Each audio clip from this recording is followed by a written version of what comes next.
როგორც კი მშობელი შეამჩნევს ასიმეტრიას, უნდა მიმართოს ექიმ ორთოპედს. ყველაზე მთავარი არის ჯანსაღი ცხოვრების წესი. რამდენად დიდ როლს თამაშობს სკოლაში ჯდომის პოზა, ძიმე ჩანთა, ან ფიზიკური აქტივობების ნაკლებობა. ფეხბურთელების პოპულარობა რაც უფრო მეტად წამოვიდა ერთი ძალიან უარყოფითი ფაქტი. 10-დან 16 წლამდე წელის მალის სტრეს დაზიანება, რომელიც არის ფაქტიურად მივაბობ მოუგვარებელი თემა რა. თქვენ შეაშინეთ ბევრი მშობელი. რა დროს იღებთ გადაწყვეტილებას, რომ სკოლიოზს ჭირდება ოპერაცია? შენ რო დაამთავრებ ზრდას, მერე გააკეთო ოპერაცია, ეს არის ერთ-ერთი მთავარი შეცდომა. ერთ თვეში ვეუბნები პაციენტს, რომ შეგიძლიათ უკვე იცურაოთ. ეს ეხება ბავშვებს. დიდებში სხვა მიდგომაა.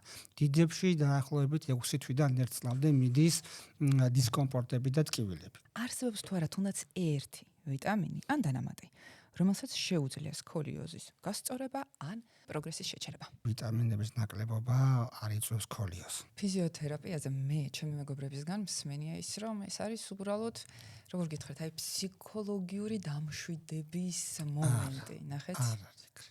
დიდებში მქონია შემთხვევა, როცა არასწორად ჩატარებულმა გამოიწვია მალების მოტეხილობები. ყველაზე მთავარი მაინც დასრულებში სკოლიოზის პრევენცია არის ვარჯიში. მაგრამ ერთი უნდა ვიცოდეთ, რომ მარტო ექიმის სწორი მკურნალობა ამაში ვერ დაეხმარება პაციენტს.